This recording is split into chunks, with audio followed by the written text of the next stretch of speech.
Hello everyone, আসসালামু আলাইকুম। আজকে আমরা ভূগোল দ্বিতীয় পত্র সাজেশন দিয়ে দিব। এইচএসসি 2025 পরীক্ষার্থীদের ভূগোল সাজেশন। তাই ভিডিওটা সম্পূর্ণ দেখবা। যারা এখনো চ্যানেলটি সাবস্ক্রাইব করনি, চ্যানেলটি সাবস্ক্রাইব করে রাখবা। দেখো, তোমাদের সিলেবাসে ভূগোলের যে অধ্যায়গুলো আছে, অনেকগুলো অধ্যায় আছে। তো সবগুলো অধ্যায় পড়তে হবে না। তোমাদের ভূগোল দ্বিতীয় পত্র, এখানে পূর্ণ নম্বর হচ্ছে 100, তৃতীয় নম্বর 75 আর ব্যবহারিক হচ্ছে তোমাদের 25। হ্যাঁ, তো দেখো, তোমাদের এখানে প্রথম অধ্যায় মানব ভূগোল। এখান থেকে যে টপিকগুলো তোমরা পড়বা, এই অধ্যায়টা পর থেকে ভালো করে পড়বা। হ্যাঁ, তো যেহেতু তোমাদের 8টা সিকিউ আসবে, 5টা উত্তর করতে হবে, আর এমসিকিউ হচ্ছে 25টা। তোমাদের 75 নম্বরে পরীক্ষা হবে। তো প্রথম অধ্যায় কেউ বাদ দিবে না, অধ্যায় ছোট আছে, টপিকও এখানে কম আছে। যেমন মানব ভূগোল ধারণা, ক্ষেত্র, বিষয়বস্তু ও শাখা, এগুলো পড়বা। তারপর মানব ভূগোল পাঠের প্রয়োজনীয়তা, তারপর পৃথিবীর প্রধান রাজনৈতিক অঞ্চলসমূহ, দেশ ও মহাদেশের পরিস্থিতি, আর হচ্ছে বাংলাদেশ প্রশাসনিক অঞ্চল। এগুলা পড়লে তোমরা এখান থেকে সিকিউ এমসিকিউ কমন পেয়ে যাবে। এই টপিকগুলো ভালো করে পড়বে। তারা নির্দিষ্ট করে উল্লেখ করে দিয়েছে যে এই টপিকগুলো পড়তে হবে তোমাদের পরীক্ষার জন্য। তো প্রথম অধ্যায় থেকে এই টপিকগুলো পর থেকে ভালো করে পড়ে নিবে। এরপরে দ্বিতীয় অধ্যায়। দেখো, দ্বিতীয় অধ্যায় কেউ বাদ দিবে না, দ্বিতীয় অধ্যায় পড়বে তোমরা। দ্বিতীয় অধ্যায়ের নাম হচ্ছে জনসংখ্যা। তো এখানে পড়তে হবে জনসংখ্যার জনমিত্তিক উপাদান, তারপরে জনসংখ্যার অভিগমনের কারণ, ধরন ও প্রভাব। তারপর হচ্ছে বাংলাদেশের জনসংখ্যার জনমিত্তিক বৈশিষ্ট্য, জন্মহার, মৃত্যুহার, সেক্স। তারপরে রেশিও, বৃদ্ধিহার, অভিগমন। তারপরে জনমিত্তিক ট্রানজিশনাল মডেল ও বাংলাদেশ। এই টপিকগুলো দ্বিতীয় অধ্যায় থেকে পড়লে কমন পেয়ে যাবা। আর এমসিকিউ সাজেশন আমরা অবশ্যই দিব অধ্যায় ভিত্তিক, ওইগুলো পেতে তোমরা চ্যানেলটি সাবস্ক্রাইব করে রাখবা। তো দ্বিতীয় অধ্যায় পড়বা, কেউ বাদ দিবে না। চতুর্থ অধ্যায়, এটা আবার বড় আছে।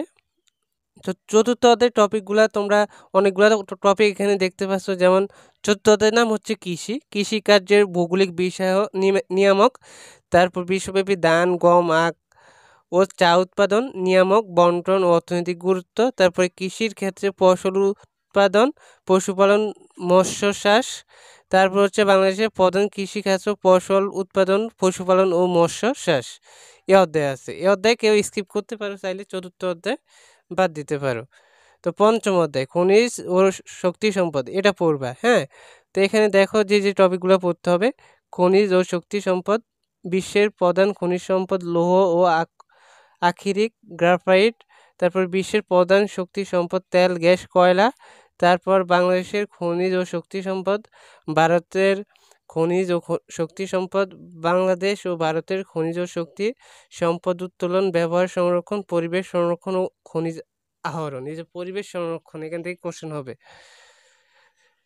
তো এটা পড়বা পর থেকে।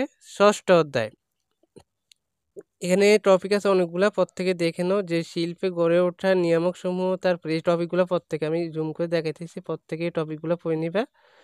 বিশ্বের প্রধান শিল্প, উৎপাদন ও বন্টন, লৌহ ও ইস্পাত, বস্ত্র ও বয়ন শিল্প, এগুলো আছে, পর থেকে এগুলো দেখে নাও, পর থেকে দেখে নাও। তারপরে দশম অধ্যায় মানচিত্র অভিক্ষেপ। এখানে মানচিত্র অভিক্ষেপ বেশি নেই, এই অধ্যায় বাদ দিবে। এখান থেকে কোশ্চেন না হতে পারে, আবার একটা দিলেও দিতে পারে, এটা বাদ দিবা।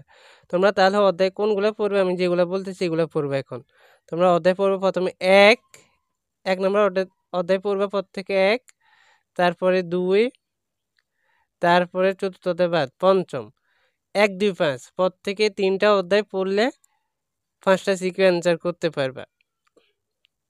1 আর পড়বে কি 1, 2, 5, এইগুলা পড়লে সিকিউ কমন পাই যাবে। আর এমসিকিউর জন্য আমরা সাজেশন দিব, অধ্যায়ভিত্তিক যে সাজেশনগুলো দিব, প্রথম দ্বিতীয় অধ্যায় যে সাজেশনগুলো দিব, একটা যে প্রথম অধ্যায় থেকে আমরা 50টা দিব, দ্বিতীয় অধ্যায় থেকে 50টা, এইভাবে দিয়ে দিব অধ্যায়ভিত্তিক সাজেশন। ওইগুলা তোমরা খুব শীঘ্রই পেয়ে যাবে, তাই চ্যানেলটি সাবস্ক্রাইব করে রাখো। আর সিকিউ যেগুলো বললাম, প্রথম অধ্যায়, দ্বিতীয় অধ্যায় এবং তোমরা পঞ্চম অধ্যায়, 3টা অধ্যায় পড়লে 8টা সিকিউ থেকে 5টা অ্যান্সার করতে পারবা, 6টা বা তোমরা 5টা সিকিউ কমন পেয়ে যাবে।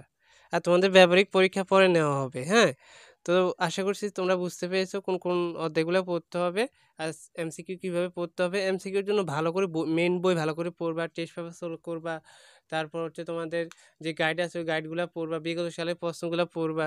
আমরা তো আরও সাজেশন দিব, ওইগুলো পড়লে হবে। তো ধন্যবাদ সবাইকে। আল্লাহ হাফিজ।